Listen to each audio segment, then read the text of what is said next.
அன்புள்ளங்களே, நம்ம எல்லாருமே இந்த பூமிக்கு வந்து என்னென்னமோ தேடிக்கிட்டு இருக்கிறோம். எனக்கு அது வேணும், இது வேணும், இது வேணும்ன்ட்டு தேடலே இருக்கிறோம். ஆக்சுவலி நீங்கள் பார்த்தீங்கன்னா வெளியில் எதுவுமே தேட முடியாது, எல்லாமே உள்ளுக்கு தான் இருக்குது. ஸோ அப்படின்னா என்ன, என்னுடைய தனித்திறமை என்னவென்று எப்படி கண்டுபிடிக்கிறது?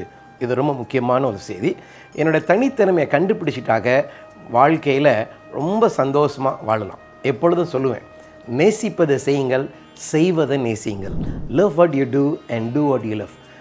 பார்த்து கொண்டு இருக்கக்கூடிய அன்புள்ளங்கள் எல்லாருமே யோசிச்சு பாருங்கள், உண்மையிலேயே நீங்கள் நேசிக்கிறத செய்கிறீங்களா, இல்லை செய்வதை நேசிக்கிறீங்களா? ஸோ இதை நீங்கள் தெரிஞ்சுக்கிட்டிங்கனாக்க வாழ்க்கை ரொம்ப சந்தோஷமாக இருக்குங்க. எங்கெங்க பண்ணுறோம், காலையில் வேலைக்கு போகும்போது ஐயோ வேலைக்கு போகணுமா, ஆமாம் சம்பளம் கிடைக்கணுமே, இப்படி தானே போகிறோம். இது என்ன லைஃப், இது வாழ்க்கையே அல்ல. அப்படி தான் இருந்தேன் அடியன் வாழ்க்கையில். ஸோ என்ன செஞ்சேன், அடிப்படை நம்ம என்ன தெரிஞ்சுக்கணும்னு கேட்டிங்கன்னா, ஆதி சிந்தனைன்னு ஒன்று இருக்குது.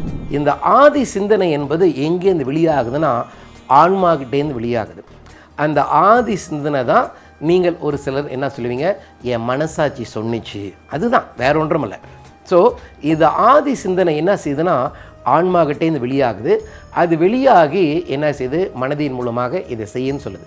நம்ம கேட்கவே மாட்டோம், என்ன செய்கிறோம், டைரெக்டாக இந்த மனம் இருக்க பாருங்கள், அது சொல்கிறதான் கேட்போம். ரொம்ப தெளிவாக என்ன உணர்ந்தன்னு கேட்டிங்கன்னா, ஆதி சிந்தனை ஆன்மாக்கிட்டேருந்து வருது.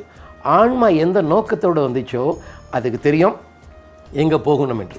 பட் ஏன் அதை ஆதி சிந்தனையை பிடிச்சிக்க முடியல, ஏன் நம்ம நோக்கத்தை நம்ம அடைய முடியலன்னு கேட்டிங்கன்னா, நம்ம மன அழுக்கு. ஏற்கனவே சொல்லியிருக்கிறேன், ஏன் அதை மீண்டும் மீண்டும் வரனா அடிப்படையே இதில் தாங்க இருக்குது. உங்களிடம் இருக்கக்கூடிய அந்த வெக்கம், பயம், கூச்சம், தற்பெருமை, பேராசை இதெல்லாம் இருந்துச்சுன்னா உங்கள் ஆதி சிந்தனை வேலை செய்யாது. சாதாரணமாக இந்த புறமனம் தான் வேலை செய்யும். ஸோ வாழ்க்கையில் என்றைக்கு இந்த மனதை நம்ம சுத்தப்படுத்துகிறோமோ, இந்த கோபம், கவலை, வேதனை, இந்த உள்ளத்தின் மன அழுக்குன்னு சொல்கிறோம் பாருங்கள், இதை சரி கட்டிட்டிங்கன்னா மனம் சுத்தமாகும் போது தான் அந்த ஆதி சிந்தனை என்பது அந்த ஆன்மாக்கிட்டேருந்து வெளியாகும்.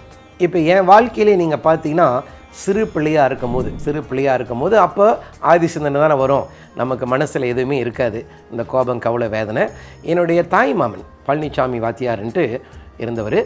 அவரை பார்க்கும் போதெல்லாம், சிறு பிள்ளை அங்கே தான் இருந்தேன், அவரை பார்க்கும் போதெல்லாம் அவர் வெள்ளையும் செல்லியமாக போவார். ஹெட் மாஸ்டர், அவர் தலைமை ஆசிரியர். அவரை பார்க்கும் போதெல்லாம் எனக்கு என்ன தெரியும், ஐயோ இந்த மாதிரி டீச்சர் ஆகணும், நல்லா இருந்துக்குமே, டீச்சர் ஆனால் நல்லா இருக்கும். பாருங்கள், ஆதி சிந்தனை வந்துருச்சு குழந்தை பருவத்திலேயே. அப்புறம் போக போக போக போக அங்கேருந்து என்ன செஞ்சோம்னாக்க இன்னொரு இடத்துக்கு வந்தோம். எங்கே, கரெக்டாக இந்த ஏர்போர்ட் பக்கத்துலேயே நம்ம வீடு அமைஞ்சிச்சு. அந்த ஏர்போர்ட் பக்கத்தில் வீடு அமையும் போது மேலே ஏரோப்ளேன்லாம் பார்த்தேன். ஐயோ இங்கே வேலை செஞ்சால் நல்லாயிருக்கு பாருங்கள், இந்த ஆசை பேராசைக்கு போய் முடிஞ்சிருச்சு. ஸோ என்ன செஞ்சேன், அதுக்கு தான் படித்தேன். அதுக்கு படிச்சுட்டு என்ன செஞ்சேன், அங்கே தான் 15 வருஷமாக வேலை செஞ்சேன். உண்மையை சொல்ல போனேன்னா ஆரம்பத்தில் பெரும்பாலும் அப்படி தானே, ஒரு பதவி கிடச்சிருச்சுன்னா அப்படி ரொம்ப ஜாலியாக இருக்கும். போக போக போக போகுங்க, உண்மையாக சொல்கிறேன், ஆஸ்மா வரைக்கும் வந்துருச்சு. ஆஸ்மேட்டிக் பேஷண்ட் 22 மாத்திரை சாப்பிட்டேன். சரிங்களா, ஏன்னா அந்த வேலை அவ்வளோ டென்ஷன் ஆயிடுச்சு எனக்கு. ஸோ எனக்கு ஒன்றுமே முடியல. சரிடா, இது வந்து நம்மளுடைய வேலை மாதிரி தெரியல, 15 வருஷம் வேலை செஞ்சேன், பட் இது என்னோடய வேலை மாதிரி தெரியல. ஏன்னா எனக்கு வந்து காலையில் எழுந்திரிச்சு போகும்போது ஒரு மாதிரியாக இருக்குதே. சொன்னல முதல்ல, நேசிப்பதை செய்யுங்கள், செய்வதை நேசிங்கள். ஸோ செய்கிறத நேசிக்க கூட முடியல என்னால். ஸோ என்ன செஞ்சேன், சரி தூக்கி போட்டுட்டு பிஸ்னஸ்க்கு போனாங்க. வியாபாரம், பணம் தேவைப்படுதில்ல, பிஸ்னஸ் போன பிறகு சம்பாதிச்சேன், நல்லா சம்பாதிச்சேன். எங்கள் அப்பா சொன்னார், பணம் சம்பாதிக்கிறது பெரிய விஷயம் இல்லைப்பா, மனுஷாலுங்களா சம்பாதி. அதையும் என்ன செஞ்சேனாக்க, சரிடா இதுக்கு மேலே நம்மளுக்கு செட் ஆகாதுன்ட்டு அந்த பிஸ்னஸையும் தூக்கி போட்டு நல்லா சம்பாதிச்சதுனால ஒரு பயிற்சி ஆரம்பித்தேன். அதான் மெய் உணர்வு மையம், 7 நாள் மெய் உணர்வு அனுபவ பயிற்சி. இதில் எனக்கு வருமானம் ரொம்ப இல்லை, ஆனால் ஏற்கனவே எல்லாமே செஞ்சு சம்பாதிச்சு பிள்ளைங்களாம் படிக்க வச்சதுனால எனக்கு நிறைவு அடைஞ்சதுனால அதுக்கு என்னப்போ எங்கேயாவது கொஞ்சம் வந்தாவே போதும் என்று வாழ்க்கையை வாழ்ந்துக்கிட்டு இருந்தேன். அதன் பிறகு தாங்க ஒரு உண்மையை உணர்ந்தேன். என்ன தெரியுங்களா, ஆதி சிந்தனை எனக்கு எங்கேருந்து வந்துச்சு, ஆன்மாக்கிட்டேருந்து. நீங்கள் எப்போதும் சொல்ல மனசாட்சி சொன்னிச்சு தெரியுமா, அதுதான் வேற ஒன்றும் இல்லை. ஸோ மனசாட்சின்னா என்ன தெரியுமா, ஆன்மாங்க. அது சொல்லுதில்ல, அது என்ன சொன்னிச்சு, ஐயோ டீச்சர் ஆகலாமே, என்னுடைய மாமா பார்க்கும் போது டீச்சர் ஆகணும். பாருங்கள், இன்றைக்கு என்ன செஞ்சிட்ருக்கேன், டீச்சராக தான் இருக்கிறேன். ஆனால் வாழ்வியல் கல்வி டீச்சராக இருக்கிறேன், ஆசிரியராக இருக்கிறேன்.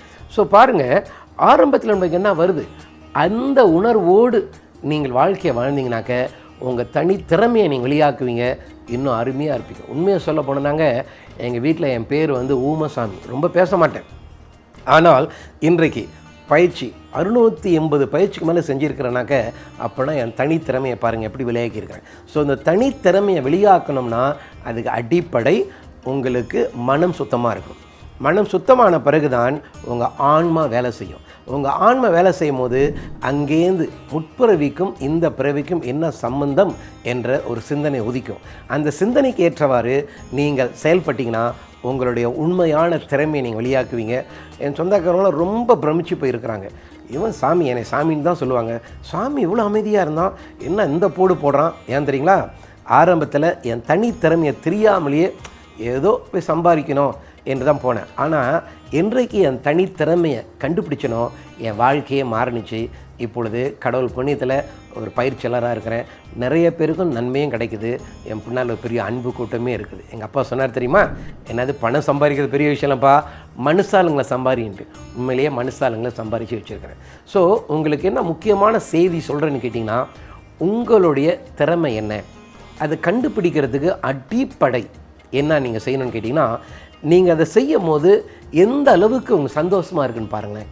இந்த குழந்தைங்க நீங்கள் பாருங்கள், அவங்க செஞ்சுக்கிட்டே இருப்பாங்க, எவ்வளோ ஆனந்தமாக எவ்வளோ சந்தோஷமாக செய்கிறாங்க. அப்படின்னா அது ஆன்மா சம்மந்தப்பட்டது. ஏதாவது ஒரு வேலையோ அல்லது ஏதாவது நீங்கள் செய்யும் போது சரி கடமைக்காக தான் செய்யணும்னு சொன்னீங்கன்னா அது கன்ஃபார்ம் அது ஆன்மா இல்லை, அது மனம்.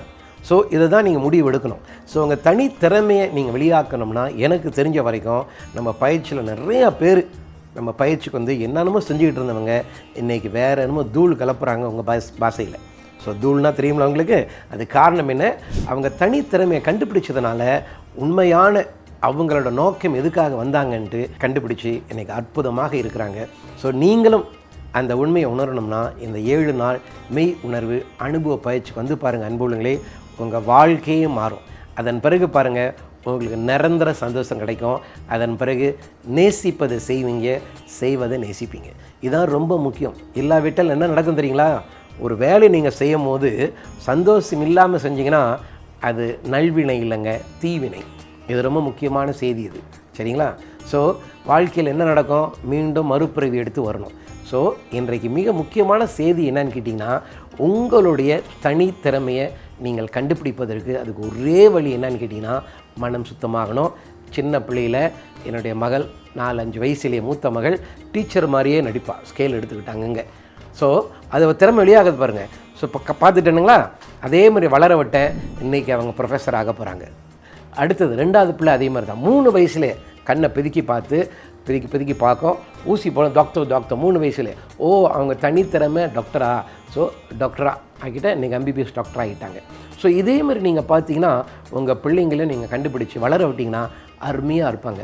உங்களுடைய திறமைக்கு தக்க, உங்கள் ஆசைக்கு தக்க பிள்ளைங்களை வளர்க்காதீங்க, அவங்க திறமைக்கு தக்க வளர விடுங்க. ரொம்ப சூப்பராக இருப்பாங்க. இதை கேட்டதுக்கு நன்றி.